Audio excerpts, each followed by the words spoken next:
There's this wrong belief that the body parts of persons with albinism can provide some form of good luck, some kind of fortune or good luck or money, make you wealthy. And therefore, people with albinism are targeted for ritual attacks. Welcome to Witch Hunt, the podcast bringing you the latest developments in the struggle against witchcraft accusations and ritual attacks. I'm Josh Hutchinson. I'm Sarah Jack. Throughout human history, differences have often been met with fear, superstition, and sometimes violence. Today, we're exploring how these age-old reactions continue to impact vulnerable populations around the world. We're honored to welcome Maluka Ann Mitty Drummond, the UN independent expert on the enjoyment of human rights by persons with albinism. Her work reveals how supernatural beliefs and harmful practices continue to threaten lives in the 21st century. From ritual attacks fueled by misguided beliefs about good fortune to accusations of witchcraft targeting society's most vulnerable, Mitty Drummond helps us understand both the scope of these challenges and the path towards positive change. The conversation ahead touches on difficult topics, but also offers hope through education, awareness, and community engagement. We'll explore UN Resolution 47.8 and learn how nations worldwide are working to protect vulnerable populations while respecting religious and cultural freedoms. Let's get right to this important discussion about human rights, supernatural beliefs, and the ongoing work to ensure safety and dignity for all. Welcome to Witch Hunt Podcast. It's such a privilege to have you here today. Please tell us about your background and your current role with the United Nations. Thank you for having me. It's great to be here today and to be able to be a part of your podcast. My name is Maluka Ann Mitty Drummond, and I am joining you today from Lusaka, Zambia. I am the United Nations independent expert on the enjoyment of human rights by persons with albinism. It's a very long title, I always say, and it can be abbreviated to UN Independent Expert on Albinism. So what that means basically is that I have been appointed by the United Nations to advance and promote the rights of persons with albinism throughout the world. And we can get a bit more into that later if need be. What are some of the challenges being faced by persons with albinism? Thanks. Obviously, since the United Nations saw it fit to have an independent expert on the rights of persons with albinism, your question is very relevant. Yes, the mandate was set up because of the human rights violations that persons with albinism face. I think I should maybe explain what I mean by persons with albinism. It's not always a term that most people use. So when we talk about persons with albinism, we're talking about people with a genetic condition, which is characterized by lack of melanin in their hair, skin, and eyes. So I think the term that most people will be aware of is the term albino, but this is a term that we no longer use because it focuses so much on the condition rather than on the person.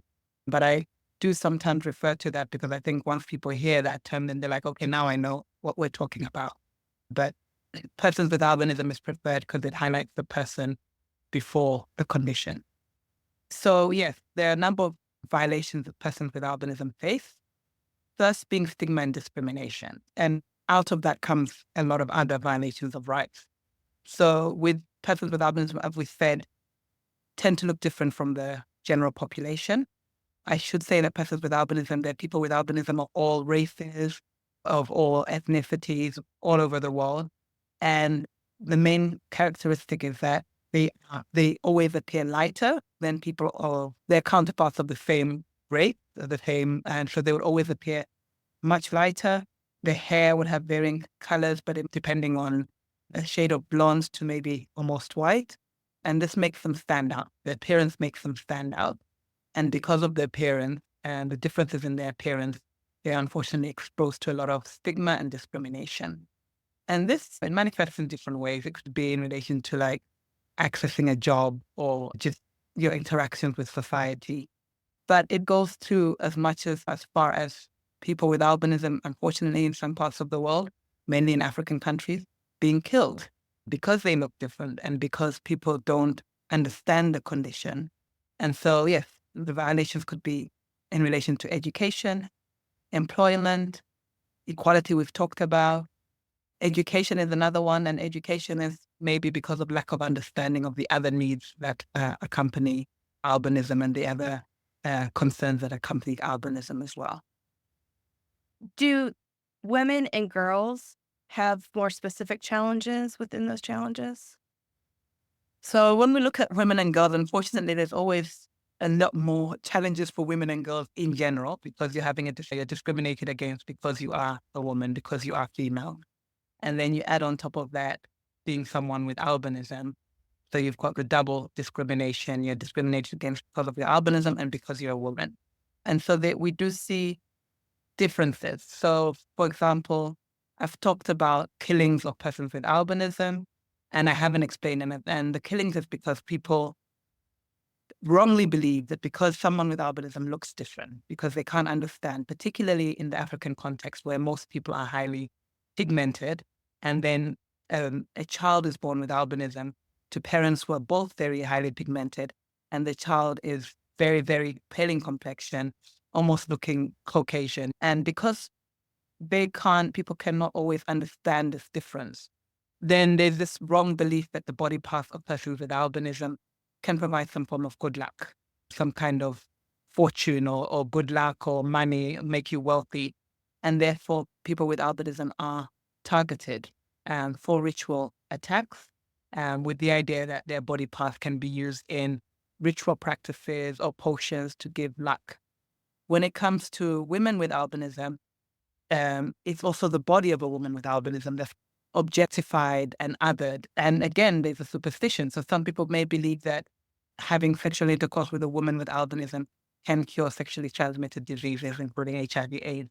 So unfortunately, that will lead to sexual exploitation, rape of women, girls with albinism as well, due to this very wrong belief, related to the condition. How do we confront stigmatization? So what is important is education, awareness raising. At the moment, albinism it's a condition that people don't really understand, don't really know.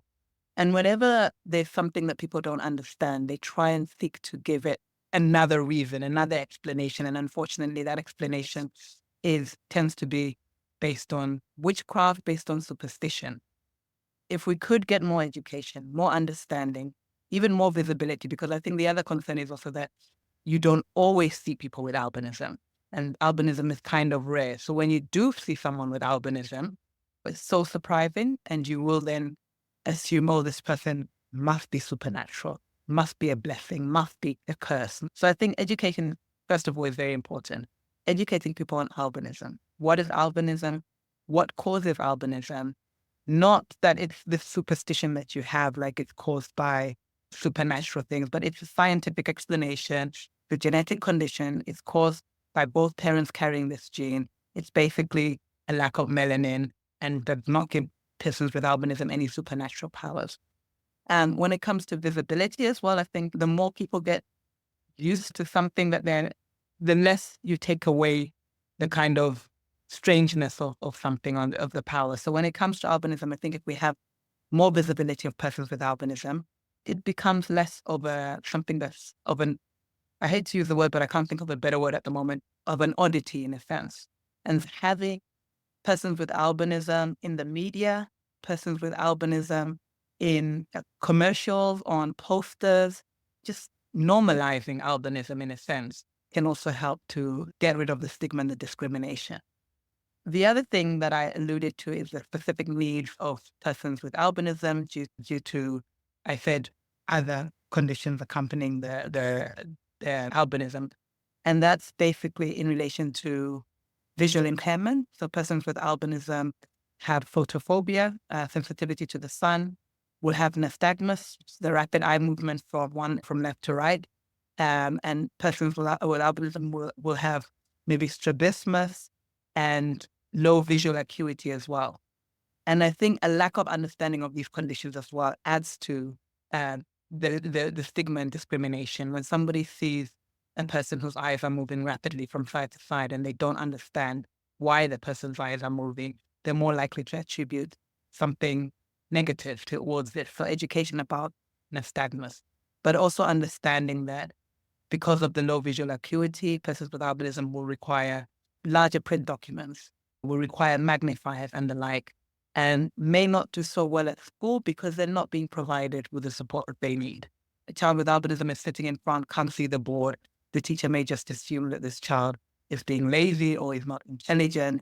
However, the child just cannot see the board, cannot read their book.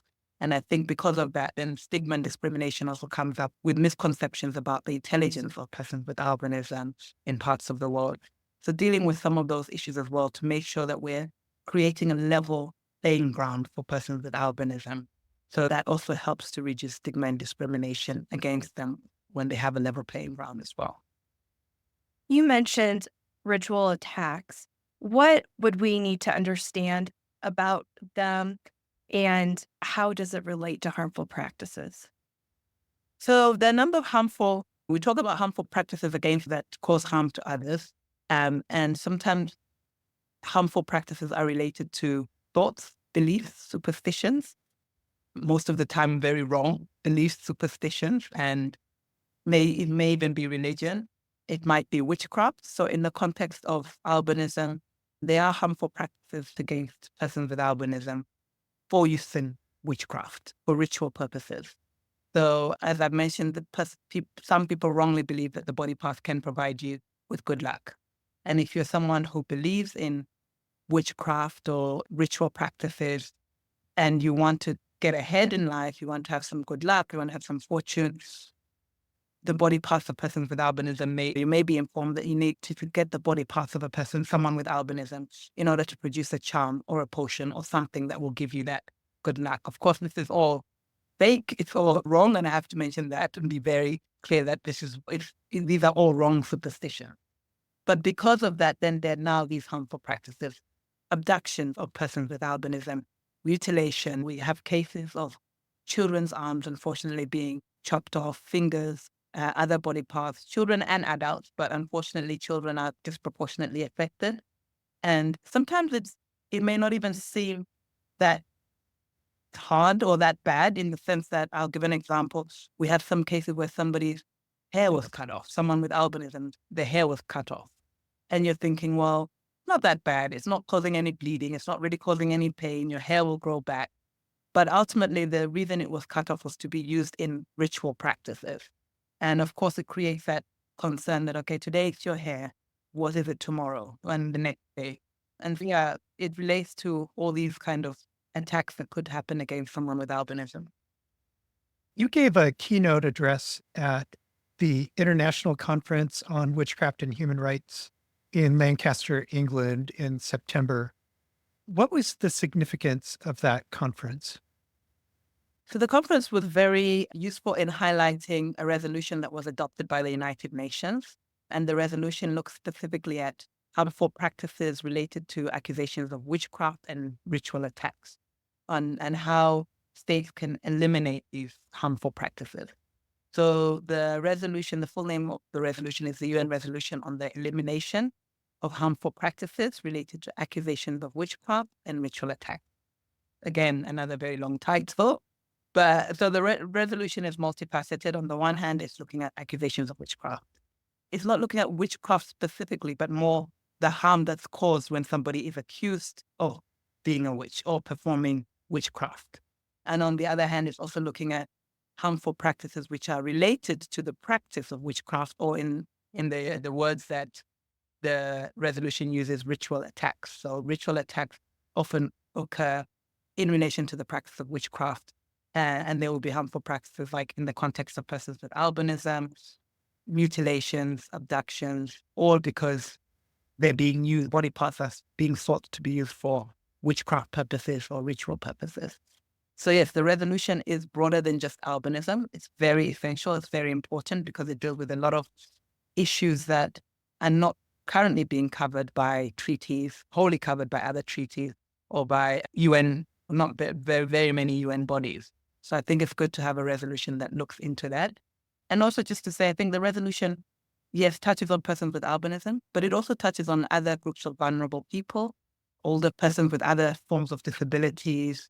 It could be anybody that seems different, that does not meet the expectations of society. It may be that you've got epilepsy, or you have dementia, or you exhibit behavior that is seen as difficult or not conventional, and therefore you are either a witch or demon possessed, or somebody that we can potentially use for witchcraft purposes. And so it's great that it covers more than just albinism, which is what my mandate covers, but the resolution is much broader. What does Resolution 47.8 suggest for member states?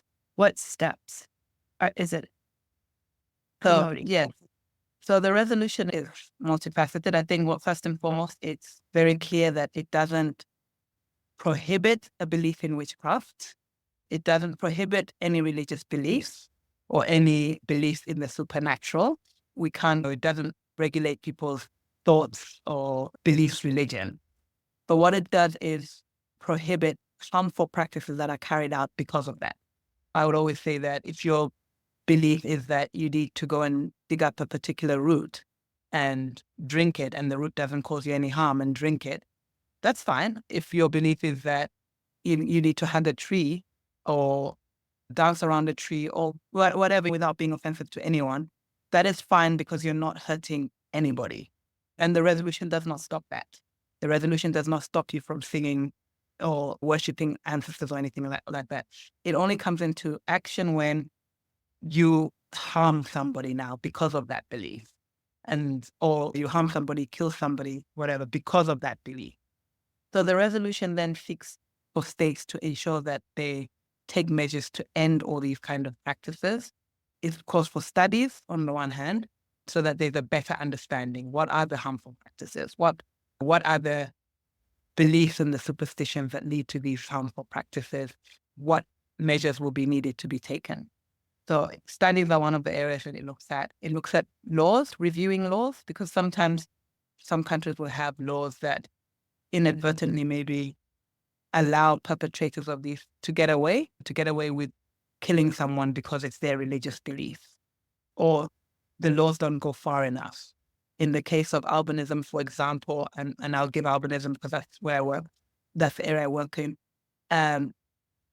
Persons with albinism are also often attacked in circumstances that amount to trafficking. They are lured away from their homes, taken to somewhere else, whether within the country or outside the country, and then exploited because a body part is taken, and that's exploitation.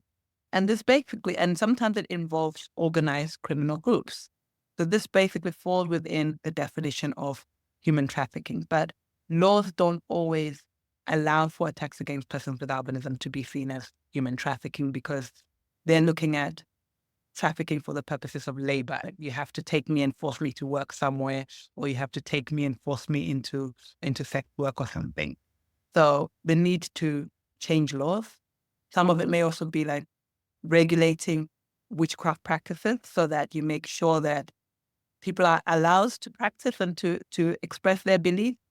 But in the process of those witchcraft practices, you're not allowed to harm another person. So prohibiting the possession of a body part, prohibiting the use of human tissue or organs or blood, and making sure that any witch doctor who is regulated, registered, any traditional healer, however you want to call them, does not possess a body part, is not using a human body part, is not using a human tissue, and making that clear. Because the moment your practice requires you to use a human tissue, then we know that somewhere along the line, somebody's going to be exposed to a harmful practice, which is related to your practice. And it calls on states as well to look at their own, what is the context in which they're working? So we're not looking at a one-size-fits-all, because every country will have different contexts. What is the context? And again, that goes back to the research. What is the reason why it's growing up in these practices are happening? What are the beliefs? What is the stigma and discrimination against certain people? Because we will find that in some countries, it will be older women who are being targeted more. In other countries, it will be children with disabilities. Why is that? What are the beliefs that are fueling attacks against these particular groups of people? And then make sure that you're then taking measures to prevent that. So, and then it just asks for both, for a variety of issues. So we've talked about legal issues, but there's also community-based issues. How do you work with the community and with community leaders to demystify some of these issues and make sure that people are not being targeted and killed or hurt in the process. Working with traditional leaders, working with religious leaders in ensuring education as well. You touched on the need for studies to happen. Why is reliable data so hard to come by? Yeah, the problem is that a lot of these practices happen in so much secret. There's a lot of secrecy around witchcraft beliefs, sorcery, supernatural beliefs, so much secrecy. And sometimes, unfortunately, even involvement of families or people who would maybe report the crime. And sometimes they are the ones who are actually involved. And if we're dealing with accusations of witchcraft, for example, sometimes it's the family members who will accuse a child of being a witch because the child is just not behaving as they expect them to behave. And it may be that the child actually has a mental health condition and they don't understand it. So because of the involvement of family, because of secrecy, because of the stigma sometimes that's associated with it, then there's lack of reporting as well. There's lower reporting. And lack of visibility of the concerns as well. I think it's not something that we talk about generally. The UN doesn't talk about it that much. It's great that we have a resolution now that's highlighting this. And so if something is invisible, it gets ignored, it doesn't get resolved, it doesn't get the action that it requires. And so no one's talking about it, so no one's actually looking for it. That's another concern. Or very few, actually, there are people who are doing it, but very few people are actually looking for it and for the concerns. And they end up continuing to be invisible. And sometimes it's also how they are reported. If you don't specify that there was a purpose, that the purpose was related to spiritual beliefs, spiritual meaning. If you don't specify, again, going back to albinism, we have a number of cases that happen where the courts, the police don't specify that the victim was a person with albinism. Because if they do specify it, that immediately raises concerns and red flags as in, could this have been a ritual attack? But if you just say an individual was killed, we may just assume it's a normal crime. And so those get lost in the data and don't get counted. So yeah, secrecy, invisibility of the concern, involvement of family members, and just the lack of belief in witchcraft and sorcery. I'm not saying we should believe in it, but the fact is that whether you believe in it or not, people are being killed because someone out there believes in witchcraft and sorcery. And I think sometimes we just don't want to talk about it because we just feel like it doesn't exist. It doesn't happen. Why are we even talking about witchcraft? It's the stuff of fiction.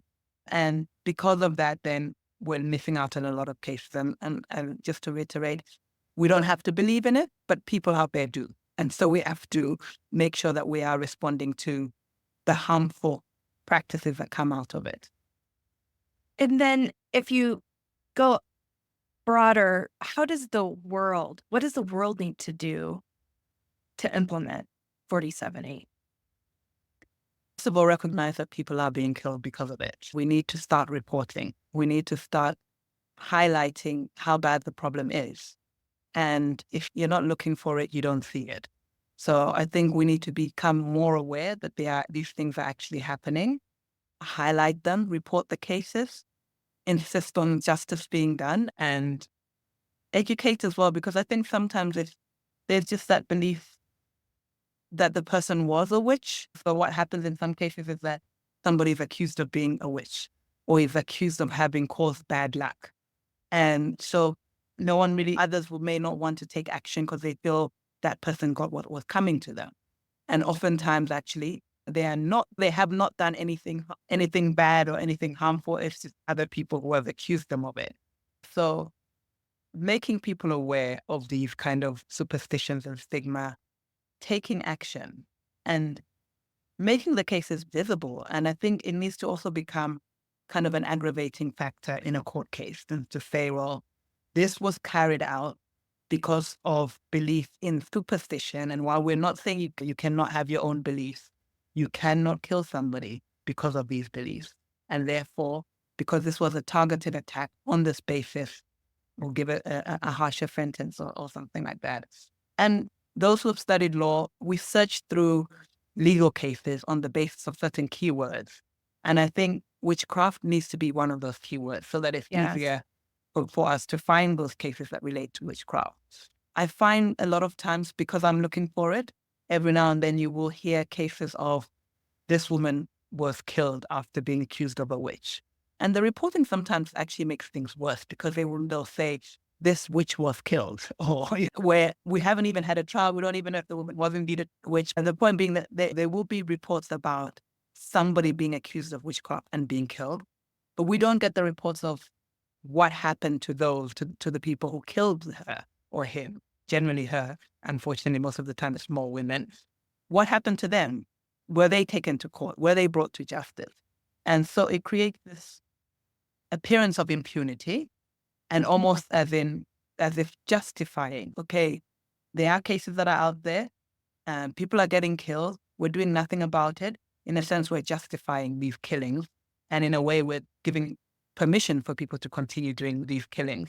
So I think reporting not only of the accusation and the killing, or in the case of albinism, the killing of a person with albinism for ritual purposes, but also it's essential to report the prosecutions and what was the sentence. This will serve as a deterrent, and get it out there so that people can see that actually this is not acceptable, and that if you do this, you will face the full extent of the law as well. So that needs to be done as well. And you referred to this earlier as well, but currently, instead of being an aggravating factor, witchcraft belief or wrong belief about persons with albinism is often seen as a mitigating factor. And it's true that in some jurisdictions, it is seen as a mitigating factor, that you carried this out because you believed in witchcraft, and because your beliefs, either witchcraft or your religious beliefs, and again, it feels like we're excusing this. Like, it's justifying that your beliefs, be it in witchcraft, be it in religion, be it in anything else occult, can justify you killing somebody. And I think that goes counter to what the resolution is saying. The resolution is saying that there should be no justification for harming any person on the basis of your belief. Practice your belief, but don't harm any person because of it. Thank you. What would you like to tell us about your fact-finding travels that you've recently? So as part of my work, I do fact-finding missions. I'm invited by the states to different countries to look into the situation of persons with albinism. And I've just come back from what we call an official country visit to the United States. I should say, first and foremost, because we've just been talking about witchcraft practices and ritual attacks, that was not the purpose. And thankfully, I did not find any cases of attacks against persons with albinism or killings against persons with albinism in relation to witchcraft at all, or any cases of killings of persons with albinism. I think if they were there, they didn't come up on my radar, and may have been for other reasons, not purely related to the albinism. A lot of the things that did come up, though, there is still stigma and discrimination, even in the US. And stigma and discrimination against persons with albinism of all races as well comes up as well, and also between people of the same races. And therefore, when we look at that, we look at it as more discrimination on the basis of color. And I think that's one thing that people don't always consider. You'd consider that we're the same race, and so if I make a joke, if I discriminate against you, I'm not being racist. It's just, but if I do that, and it's because your coloring is different, then it's colorism. And that came up a bit, like the issue of colorism came up. And I think, again, the lack of understanding of albinism and the specific needs of persons with albinism. But I think what was most interesting for me, and what really needs to be highlighted, I visited Puerto Rico, and Puerto Rico has the highest population of persons with Hermansky-Pudlak syndrome. And HPS, as it's known, is a rare form of albinism that's accompanied by lung disorders, bleeding disorders as well. And persons with HPS will often need a lung transplant, especially those with a specific type of HPS. Eventually will need a lung transplant because of their lung disorders. Will have problems with bleeding because of the way the platelet is formed, and not because of the lack of platelet. And that causes problems as well. And so just the idea that a lot of individuals are unable to actually access the lung transplant and the cost of getting a lung transplant and emotional, financial, other costs of getting a lung transplant, maybe leaving the island where there is no lung transplant facilities and going to the mainland. And also, I think just the lack of diagnosis as well. There's a high level of HPS, but still people with albinism being born on the island are not necessarily tested for HPS. And because of that, there are more complications that arise in future, and maybe wrong medical procedures used because you don't understand that maybe this person has HPS, and if I do this, they may actually bleed profusely. And so I have to take these steps to counter the possibility of bleeding. And, I don't need to replace the platelets because it's not about the number of platelets and the like. Yeah. Turning back to the resolution and implementing it, one of the developments that we've seen has been the creation of the Pan-African Parliament's guidelines. Can you tell us what those guidelines are about? Yes, so the guidelines borrow exactly the name of the UN resolution in a sense. And so it's the Pan-African Parliament guidelines on the elimination of harmful practices related to accusations of witchcraft and ritual attacks. These are guidelines that were adopted by, as the name suggests, the Pan-African Parliament. And they are guidelines that are directed to parliamentarians across the African continent so that they can take into consideration measures that can be used to eliminate such harmful practices. They are actually a bit more broader than the UN resolution and go into a lot more detail around the kind of the community measures and the legal measures. And also so that the UN resolution is a lot briefer and may imply that this should be done. With the Pan-African Parliament, they're a bit more explicit, and they go into ideas of education, not just educating about conditions, but education around phenomena as well that may lead to attacks against people, harmful practices related to accusations of witchcraft. For example, climate change related natural disasters. So in some areas, you're suddenly flooding or experiencing some other kind of a cyclone, another kind of natural disaster, and you happen to have someone in the community that has a disability, have epilepsy, albinism, you may then think we're experiencing this bad luck because of this person. And then that person is then going to be attacked. So the need to understand for people to also be educated that this is a natural phenomenon. It's not being carried out by any human being, by any individual. And therefore, you don't need to blame it on that person and attack that person. And also just the need to include education early on.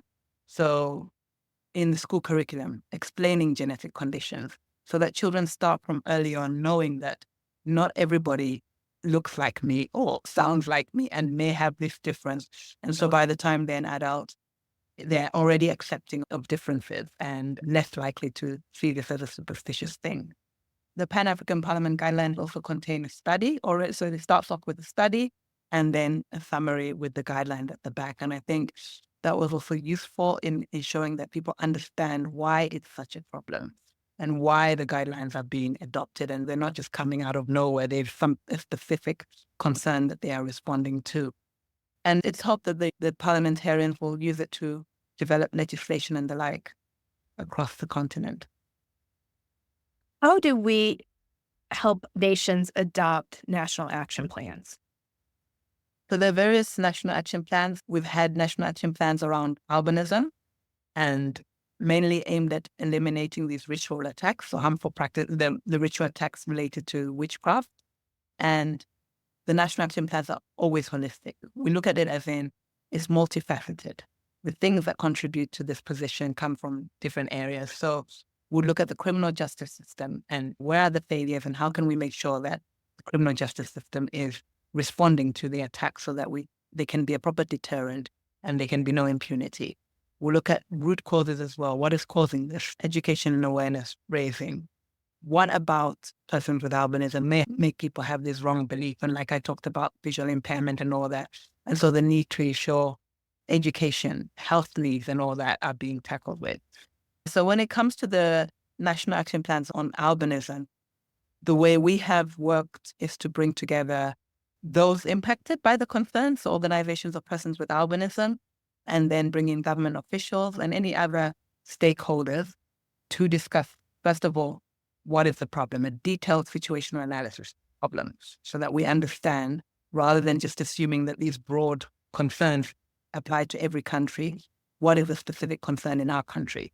And now that we have the situational analysis and understand the specific concern, how do we respond to all these specific issues, root causes, and then work together with government authorities to ensure that this is then developed into a national action plan?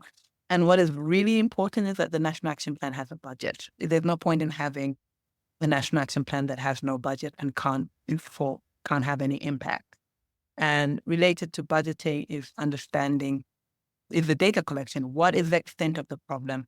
How many people are impacted? What kind of funding, now that we have all these different data and statistics, how much funding do we really need to respond to this group of people? And the same can be done as well for accusations of witchcraft, the development of national action plans, looking at elimination of these harmful practices. And that again would require bringing in the specific stakeholders who in this country are being accused of being witches, who in this country are being attacked for the purposes of ritual, because it won't be the same people in the same country. And I think I just have to say, I keep using witchcraft, but I think it's very important to say that the resolution goes beyond witchcraft. It also talks about religious beliefs. And sometimes it's kind of hard to see, or we separate them. We think, okay, religion is one thing, witchcraft is another thing. But what binds them together is that they're both a belief in supernatural. Without causing offense to anyone, you believe in God. God is supernatural. And so that's what binds the two issues together, that if anything that is based on the belief of something that cannot be seen, something that is supernatural, and causing harm to someone else because of that. So if you accuse a child of demon possession, you're not accusing them of being a witch per se, but you are accusing them of having supernatural powers and being able to influence the world around them.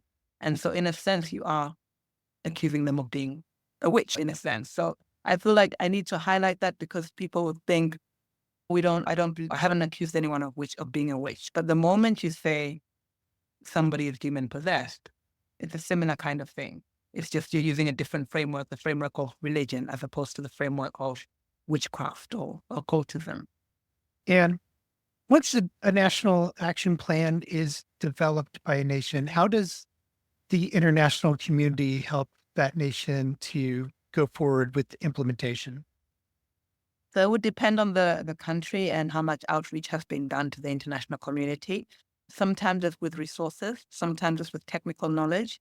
If a national action plan, for example, calls for awareness raising, education, that may be done within the country. People may understand the best way of ensuring the education and the awareness raising within their own context. If it calls for assistance to vulnerable groups, so for example, again, I'll go back to albinism. Because of the lack of understanding of albinism, one of the things I haven't mentioned, skin cancer. Persons with albinism are highly susceptible to skin damage due to the effects of the sun, and that includes skin cancer. And sometimes that includes other kind of bruising, spots. And you see a person with albinism that looks like that, and you believe something supernatural about them.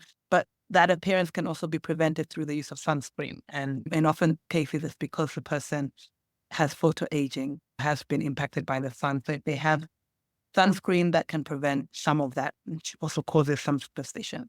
So then the international community may come in with research on a condition that can help explain, or can come in with support for sunscreen or support for assistive devices.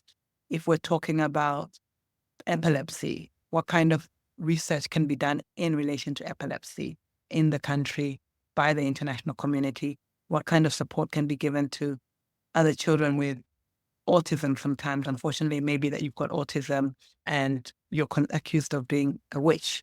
And sometimes the international community can come in and provide support around that.